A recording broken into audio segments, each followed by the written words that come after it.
ಅವನು ಆಕೆಗೆ ಡಿವೋರ್ಸ್ಗೆ ಕೂಡ ಅಪ್ಲೈ ಮಾಡ್ತಾನೆ. ಅವಳು ಬಂದು ಸೈನ್ ಹಾಕಲ್ಲ. ಆ ಕಡೆ ಇವನ ಬೇಡಾದಲ್ಲಿ ಫುಲ್ ಬಿಡೋದು ಇಲ್ಲ, ಒಂಥರ ಮಾನಸಿಕ ಟಾರ್ಚರ್ ಕೊಡ್ತಾ ಇರ್ತಾಳೆ. ಈಗಿರುವಾಗ ಏನ್ ಮಾಡ್ತಾನೆ ಅಂದ್ರೆ ಒಂದಿನ ಅವಳ ಮನೆಗೆ ಬರ್ತಾನೆ. ಆದ್ರೆ ನೆನ್ನೆ ಅವಳ ಮನೆಗೆ ಬರಾಗ ಅವಳ ಬೆಡ್ರೂಮ್ನಲ್ಲಿ ಬೇರೊಬ್ಬ ಪುರುಷ. ಆದ್ರೆ ಇಲ್ಲಿ ನಿಜವಾಗ್ಲೂ ಬಡಪ್ಪ ಯಾರು ಗೊತ್ತಾ? ಏನೋ ಅಂದ್ರೆ ಏನೋ ತಪ್ಪು ಮಾಡಲ್ಲ, ಅವ್ರನ್ನ ಹೊಡೆದ ಬಗ್ಗೆ ಹೇಳ್ತಿಲ್ಲ. ಇಷ್ಟೆಲ್ಲ ಅವಳಿಂದ ನನ್ ಕುಟುಂಬನೇ ನಾಶ ಆಯ್ತು. ಅಯ್ಯೋ, ನನ್ನ ಹೆಂಡತಿಯಿಂದ ನನಗೆ ಈಗ ಏನ್ ಮಾಡ್ಬೇಕು ಅಂತ ಗೊತ್ತಾಗ್ತದೆ. ನನ್ನ ಮಗು, ನಾನು, ನನ್ನ ಬದುಕೆಲ್ಲ ಹಾಳಾಯ್ತು. ಆ ವ್ಯಕ್ತಿ ಅಳುವಾಗ ನಿಜವಾಗ್ಲೂ ಸಂಕಟ ಆಗತ್ತೆ. ಇವಾಗ ಎಷ್ಟೋ ಮನೆಗಳಲ್ಲಿ ಕುಟುಂಬ ಹಾಳಾಗ್ತಿರೋದು ಹೆಣ್ಮಕ್ಳಿಂದ. ಅವರು ಬೇರೊಂದ ಸಂಬಂಧದಲ್ಲಿ ಬಿದ್ದಾಗ ಆ ಸಂಸಾರವೇ ಸರ್ವನಾಶ ಆಗ್ತಾ ಇದೆ. ಈ ವ್ಯಕ್ತಿ ಕೂಡ ಅಷ್ಟೇ, ಪ್ರೀತಿಸಿ ಮದುವೆ ಆಗಿದ್ದು ಅವಳನ್ನು. ಇಬ್ರು ಲೈಫ್ ಚೆನ್ನಾಗಿರುತ್ತೆ, ಅವ್ರಿಗೊಂದು ಮಗು ಆಗತ್ತೆ. ಈಗಿರುವಾಗ ಆಕೆಗೆ ಬೇರೆ ಒಂದು ಗಂಡಸಿನ ಜೊತೆ ಸಂಪರ್ಕ ಬೆಳೆಯುತ್ತೆ. ಈ ವಿಷಯ ಗೊತ್ತಾಗಿ ತುಂಬಾ ಗಲಾಟೆಗಳೆಲ್ಲ ನಡೆಯುತ್ತೆ. ಪೊಲೀಸ್ ಕೇಸ್ ಆಗತ್ತೆ. ಆಕೆಯನ್ನ ಕರ್ಕೊಂಡ್ಬಂದು ಕಾಂಪ್ರಮೈಸ್ ಮಾಡಿಸಿ ಎಲ್ಲಾ ಸೇರಿ ಅಂತ ಹೇಳ್ಬಿಟ್ಟು ಅವ್ರಿಬ್ರು ಜೊತೆಗೆ ಜೀವನ ಮಾಡಕ್ಕೆ ಸ್ಟಾರ್ಟ್ ಮಾಡ್ತಾರೆ. ಹೀಗೆ ಜೀವನ ಮಾಡುವಾಗ ಪುನಃ ಇವರಲ್ಲಿ ಹೊಂದಾಣಿಕೆ ಬರಲ್ಲ. ಅವಳು ಮತ್ತೆ ಅವನನ್ನ ಬಿಟ್ಟು ಹೋಗ್ಬಿಡ್ತಾಳೆ. ಈ ವ್ಯಕ್ತಿ ತನ್ನ ಲೈಫ್ ನಲ್ಲಿ ಈಗ ಆಯ್ತು, ನನ್ನ ಹೆಂಡತಿ ನಂಗೆ ಮೋಸ ಮಾಡಿದ್ಲು, ಅವಳು ನನ್ನ ಮಾತನ್ನ ಕೇಳ್ತಿಲ್ಲ, ಹೀಗೆ ತನ್ನ ಫ್ರೆಂಡ್ಸ್ ಹತ್ರ ಎಲ್ಲ ನೋವು ತೋಡ್ಕೊಳ್ತಾ ಇರ್ತಾರೆ. ಎಲ್ಲರೂ ಹೇಳ್ತಾರೆ ಆಗಿದಾಗಿ ಹೋಯ್ತು, ಆಕೆಗೆ ಡಿವೋರ್ಸ್ ಕೊಟ್ಬಿಡು ಅಂತ. ಅವನು ಆಕೆಗೆ ಡಿವೋರ್ಸ್ಗೆ ಕೂಡ ಅಪ್ಲೈ ಮಾಡ್ತಾನೆ. ಅವಳು ಬಂದು ಸೈನ್ ಹಾಕಲ್ಲ. ಆ ಕಡೆ ಇವನ ಬೇಡಾದಲ್ಲಿ ಫುಲ್ ಬಿಡೋದು ಇಲ್ಲ, ಒಂಥರ ಮಾನಸಿಕ ಟಾರ್ಚರ್ ಕೊಡ್ತಾ ಇರ್ತಾಳೆ. ಈಗಿರುವಾಗ ಏನ್ ಮಾಡ್ತಾನೆ ಅಂದ್ರೆ ಒಂದಿನ ಅವಳ ಮನೆಗೆ ಬರ್ತಾನೆ. ಆದ್ರೆ ನೆನ್ನೆ ಅವಳ ಮನೆಗೆ ಬರಾಗ ಅವಳ ಬೆಡ್ರೂಮ್ನಲ್ಲಿ ಬೇರೊಬ್ಬ ಪುರುಷ ರೆಡ್ ಹ್ಯಾಂಡ್ ಆಗಿ ಹಿಡಿದು ಕೇಳ್ತಾನೆ ಯಾರು ಅಂತ. ಅದುವರೆಗೂ ಅಂದ್ರೆ ಈ ದಂಪತಿ ಮೊದಲು ರೀಲ್ಸ್ ಮಾಡ್ತಾ ಇರ್ತಿರು. ಅವಳನ್ನ ಆ ರೀತಿ ಒಂದು ವೇಷದಲ್ಲಿ ನೋಡಲ್ಲ, ಸಿಕ್ಕಾಪಟ್ಟೆ ಮಾಡರ್ನ್ ಡ್ರೆಸ್ ಹಾಕಿರ್ತಾನೆ. ಈ ರೀತಿ ಡ್ರೆಸ್ ಯಾಕೆ ಹಾಕಿದ್ಯಾ ಅಂತ ಕೇಳ್ತಾನೆ. ಅವಳು ಅವನಿಗೆ ಉಲ್ಟನೇ ಮಾತಾಡ್ತಾ ಹೋಗೋದು. ಒಳಗಿದ್ದ ವ್ಯಕ್ತಿನ ಹೊರಗೆ ಕರ್ಸೋದು ಹೇಳ್ತಾನೆ. ಇವನ ಹತ್ರ ವಾದ ಮಾಡೋದಲ್ಲದೆ ಅವಳ ತಪ್ಪನ್ನು ಒಪ್ಪಿಕೊಳ್ಳಕ್ಕೆ ಅವಳು ರೆಡಿ ಇರಲ್ಲ. ಅವನನ್ನ ಕರ್ಸೋತ ಇವನಿಗೆ ಅಷ್ಟೊತ್ತಿಗೆ ಕೋಪದಲ್ಲಿ ಇವನ ಕಂಟ್ರೋಲ್ ತಪ್ಪಿ ಹೋಗಿದೆ. ಕರ್ಸುತ್ತಲೇ ಗಲಾಟೆ ಮಾಡ್ತಾನೆ. ಆ ವ್ಯಕ್ತಿ ಬಂದವನು ಓಡಿ ಹೋಗ್ಬಿಡ್ತಾನೆ. ಇವನಿಗೆ ಸಹಿಸಕ್ಕಾಗಲ್ಲ. ಆಕೆಯನ್ನು ಹಿಗ್ಗ ಮುಗ್ಗ ಕೊಚ್ಚಿ ಬಂದು ವಿಡಿಯೋ ಮಾಡಿ ತನ್ನ ಇನ್ಸ್ಟಾ ಖಾತೆಯಲ್ಲಿ ಹಾಕಿ ಹಳೆ ಚೆಕ್ ಮಾಡ್ತಾನೆ. ನನ್ನ ಲೈಫ್ ಎಲ್ಲ ಹೋಯ್ತು, ಈಕೆಯಿಂದ ನನ್ನ ಲೈಫ್ ಹೋಯ್ತು, ಪೊಲೀಸರು, ನಾನು ನನ್ನ ಮಗ ಇಬ್ರು ಹೋಗ್ಬಿಡ್ತೀವಿ, ಪೊಲೀಸರು ಈ ಬಗ್ಗೆ ಒಂದು ತನಿಖೆ ಮಾಡಿ ಅವಳ ಜೊತೆ ಸಂಬಂಧದಲ್ಲಿ ಇದ್ದಲ್ಲ ಅವನಿಗೊಂದು ಶಿಕ್ಷೆ ಕೊಡಿ ಅಂತ. ಆದ್ರೆ ಇಲ್ಲಿ ನಿಜವಾಗ್ಲೂ ಬಡಪ್ಪ ಯಾರು ಗೊತ್ತಾ? ಏನೋ ಅಂದ್ರೆ ಏನೋ ತಪ್ಪು ಮಾಡಲ್ಲ, ಅವ್ರನ್ನ ಹೊಡೆದ ಬಗ್ಗೆ ಹೇಳ್ತಿಲ್ಲ. ಇಷ್ಟೆಲ್ಲ ಒಂದು ಮಾನಸಿಕ ವೇದನೆ ಅನುಭವಿಸಿದ ಇವನನ್ನೇ ಕಾನೂನು ತಪ್ಪುಗಾರನಾಗಿ ಮಾಡುತ್ತೆ. ಹೌದು, ಈಗ ಆಕೆ ಸಾವು ಬದುಕಿನ ನಡುವೆ ಹಾಸ್ಪಿಟಲ್ ಕಳಿತಿದ್ದಾಳೆ. ಇಲ್ಲಿ ಕೇಸ್ ಯಾರ ಮೇಲೆ ಆಗತ್ತೆ ಅಂತ ನೋಡೋದಾದ್ರೆ ಈತನ ಮೇಲೆ, ಈ ಗಂಡನ ಮೇಲೆನೆ ಆಗುತ್ತೆ.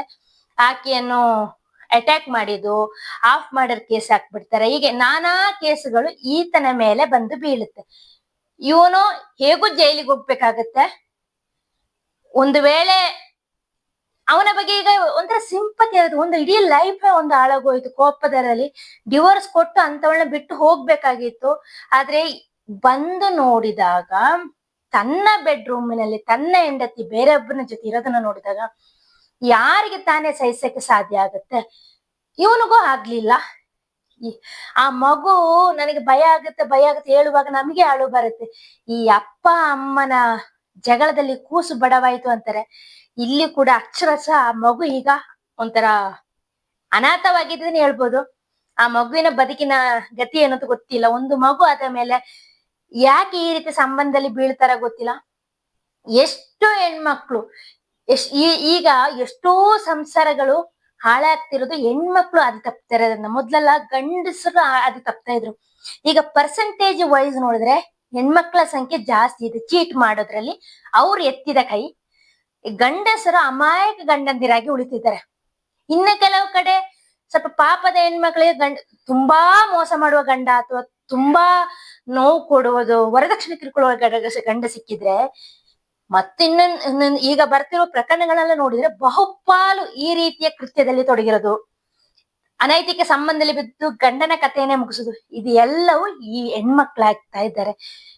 ಒಂದು ಹೆಣ್ಣು, ಮನೆಗೆ ಬಂದ ಹೆಣ್ಣು ಹಾದಿ ತಪ್ಪಿದ್ರೆ ಆ ಮನೆಯ ಸ್ಮಶಾನ ಆಗೋದ್ರಲ್ಲಿ ಯಾವುದೇ ಡೌಟ್ ಇಲ್ಲ. ಈಗ ಈ ದಂಪತಿಗಳ ಕತೆ ಸಿಕ್ಕಾಬಟ್ಟೆ ವೈರಲ್ ಆಗ್ತಿದೆ. ಇವರ ಫ್ರೆಂಡ್ ಒಬ್ರು ಹೇಳ್ತಾರೆ ಸೋಷಿಯಲ್ ಮೀಡಿಯಾದಲ್ಲಿ ಬಂದು, ಇವ್ರು ಹೇಳ್ತಾ ಇದ್ರಂತೆ, ನನ್ ಲೈಫ್ ಹಾಳಾಗೋಯ್ತು, ನಂಗೆ ಏನ್ ಮಾಡ್ಬೇಕು ಗೊತ್ತಾಗ್ತಾ ಇಲ್ಲ ಅಂತ. ಅವ್ರು ಸಮಾಧಾನ ಮಾಡಿದ್ರಂತೆ, ನೀನು ಹೋಗಿ ನಿಂಗೆ ಬೇಡ ಅದನ್ನ ಚೆನ್ನೈಗೆ ವಾಪಸ್ ಹೋಗ್ಬಿಡು, ನಿನ್ನ ಮಗನ ಕರ್ಕೊಂಡು ಹೋಗ್ಬಿಡು ಅಂತ. ಆದ್ರೆ ಆ ವ್ಯಕ್ತಿಗೆ ತನ್ನ ಹೆಂಡತಿ ಬೇಕು ಅಂತಿರುತ್ತೆ, ಪ್ರೀತಿಸಿ ಮದುವೆ ಆಗಿದ್ದು, ಅವಳು ನಂಗೆ ಬೇಕು. ಅವರ ಹೋಪ್ ಏನಿರುತ್ತೆ ಅಂದ್ರೆ, ಇನ್ನಾದ್ರೂ ಅವಳು ನನ್ ಜೊತೆ ಬರ್ತಾಳೆ, ಮಗುಗೋಸ್ಕರ ನನ್ ಜೊತೆ ಬರ್ತಾಳೆ, ನಾವಿಬ್ರು ಜೊತೆಗೆ ಬದುಕ್ತೀವಿ, ಈ ಒಂದು ಹೋಪ್ ಇಟ್ಕೊಂಡು ಅವರು ಅವಳನ್ನ ಮಾತಾಡ್ಸಕ್ಕೆ ಬಂದಿದ್ರು. ಹಾಗೆ ಬಂದಾಗ ಅಲ್ಲಿ ಕಂಡ ದೃಶ್ಯ ಅಂತೂ ಅವ್ರಿಗೆ ಅದನ್ನು ಒಂದಿಷ್ಟುನು ಸಹಿಸ್ಕೊಳಕ್ ಆಗಲ್ಲ. ಯಾವ ಗಂಡಸರಿಗೂ ಸಹಿಸಕ್ ಆಗಲ್ಲ, ಆ ಮನುಷ್ಯನಿಗೂ ಸಹಿಸಕ್ ಆಗಲ್ಲ. ಆದ್ರೆ ಈಗ ನೋಡಿದ್ರೆ ಇಷ್ಟೆಲ್ಲ ಘಟನೆ ಆದ್ರೆ ಅವ್ರನ್ನ ಬದುಕು ಅಯ್ಯೋ ಪಾಪ ಅನ್ಸುತ್ತೆ. ಬಟ್ ಕಾನೂನಿನ ದೃಷ್ಟಿಯಿಂದ ನೋಡಿದ್ರೆ ಇಲ್ಲಿ ತಪ್ಪಿತಸ್ಥನಾಗಿ ನಿಂತಿರೋದು ಇವನು. ಆ ಅನೈತಿಕ ಸಂಬಂಧದಲ್ಲಿ ಇದ್ದಲ್ಲ, ಅವನಿಗೂ ಆ ರೀತಿಯ ಶಿಕ್ಷೆ ಆಗಲ್ಲ. ಇನ್ನು ಅವಳು ಎಲ್ಲಾರು ಬದುಕಿ ಉಳಿದ್ರೆ ಅವಳಿಗೇನು ದೊಡ್ಡ ಶಿಕ್ಷೆ ಏನ್ ಆಗಲ್ಲ. ಈ ಬಡಪಾಯಿ ವ್ಯಕ್ತಿಗೆ ಕಾನೂನು ರೀತಿಯಲ್ಲಿ ಸಮೇತ ಶಿಕ್ಷೆ ಆಗೋದು. ಕೋಪದ ಕೈಗೆ ಬುದ್ಧಿ ಕೊಟ್ಟು ತನ್ನ ಬದುಕನ್ನ ಸರ್ವನಾಶ ಮಾಡ್ಕೊಂಡಿದ್ದಾರೆ. ಆಲ್ರೆಡಿ ಅವರ ಬದುಕು ನಾಶ ಆಗಿದೆ, ಇನ್ನು ಮುಂದೆ ಅದು ಇನ್ನಷ್ಟು ದುರಂತಕ್ಕೆ ಹೋಗೋದ್ರಲ್ಲಿ ಯಾವುದೇ ಡೌಟ್ ಇಲ್ಲ. ಏನ್ ಬದುಕು ಒಬ್ಬೊಬ್ರದಲ್ವಾ. ಇಂಥ ಪ್ರಕರಣಗಳು ಬಂದಾಗ ಎಲ್ಲರೂ ಹೇಳೋದಷ್ಟೇ, ಯಾಕೆ ಸುಮ್ಮನೆ ಡಿವೋರ್ಸ್ ಕೊಟ್ಟು ಬೇರೆ ಆಗೀತ. ಡಿವೋರ್ಸ್ ಹೇಳಿದಷ್ಟು ಸುಲಭ ಅಲ್ಲ ಎಲ್ಲರ ಬದುಕಿನಲ್ಲಿ. ಕೆಲವರು ಇವನು ಕೂಡ ಅಷ್ಟೇ, ಡಿವೋರ್ಸ್ ಅಪ್ಲೈ ಮಾಡಿದ್ರು ಆಕೆ ಬಂದು ಸೈನ್ ಹಾಕಿರ್ಲಿಲ್ಲ. ನಾನು ಕೂಡ ಕೆಲವೊಂದು ಪ್ರಕರಣ ನೋಡಿದೀನಿ. ಒಬ್ಬ ವ್ಯಕ್ತಿ ನಂಗೆ ತುಂಬಾ ಪರಿಚಯ ಇರೋರು, ಅವ್ರು ಡಿವೋರ್ಸ್ಗೆ 2 ವರ್ಷದಿಂದ ಓಡಾಡ್ತಾ ಇದ್ದಾರೆ. ಅವ್ರ ತಪ್ಪು ಏನಿಲ್ಲ, ಅವರ ಹೆಂಡತಿಗೆ ಈ ರೀತಿ ಒಂದು ಅನೈತಿಕ ಸಂಬಂಧದಲ್ಲಿ ಇದ್ದಿದ್ದು ಗೊತ್ತಾಗಿ ಆಡಿಯೋ ಪ್ರೂಫ್ಗಳು ಅಷ್ಟೂ ಇಟ್ಕೊಂಡು ಕೋರ್ಟಿಗೆ ಡಿವೋರ್ಸ್ಗೆ ಹೋಗ್ತಾರೆ. ಅಷ್ಟೂ ಆಡಿಯೋ ಪ್ರೂಫ್ಗಳು ಇದ್ರು ಸಮೇತ ಇವರು ಪ್ರತಿ ಬಾರಿ ಕೋರ್ಟ್ ಕರೆದಾಗ ಯಾವಾಗೆಲ್ಲ ಕೇಸ್ ಇದೆ ಅವಾಗೆಲ್ಲ ಹೋಗ್ತಾ ಇರ್ತಾರೆ. ಆಕೆ ಬರೋದೇ ಇಲ್ಲ. ಆಕೆ ಯಾವಾಗಾದ್ರೂ ಒಮ್ಮೆ ಬರ್ತಾಳೆ. ಮತ್ತೆ ಅಲ್ಲಿ ಅವಳಿಗೆ ಬಂದು ಯಾರು ಅವಳಿಗೆ ಅದನ್ನ ತಪ್ಪು ಹೇಳೋದು ಇಲ್ಲ. ಒಂಥರ ವಿಚಿತ್ರ ಪ್ರಕರಣ ಅನಿಸುತ್ತೆ. ಅವ್ರು ಕೇಳ್ತಿದ್ರು ನನಗೆ, ನಮಗೇನು ಬೆಲೆ ಇಲ್ವಾ, ನಮಗೆ ನಮ್ಮ ಮಾತನ್ನ ಯಾರು ಕೇಳದೇ ಇಲ್ಲ, ಎಲ್ಲ ಹೆಣ್ಮಕ್ಳನ್ನ ಪರನೇ ಅಲ್ವಾ ಎಲ್ಲ ಅಂತ. ಇಲ್ಲಿ ಆ ವ್ಯಕ್ತಿ ಯಾವುದೇ ತಪ್ಪು ಮಾಡದೆ ಹೆಂಡತಿನ ಚೆನ್ನಾಗಿ ನೋಡ್ಕೊಳ್ತಿದ್ರು, ಯಾವುದೇ ತಪ್ಪು ಮಾಡಿರ್ಲಿಲ್ಲ.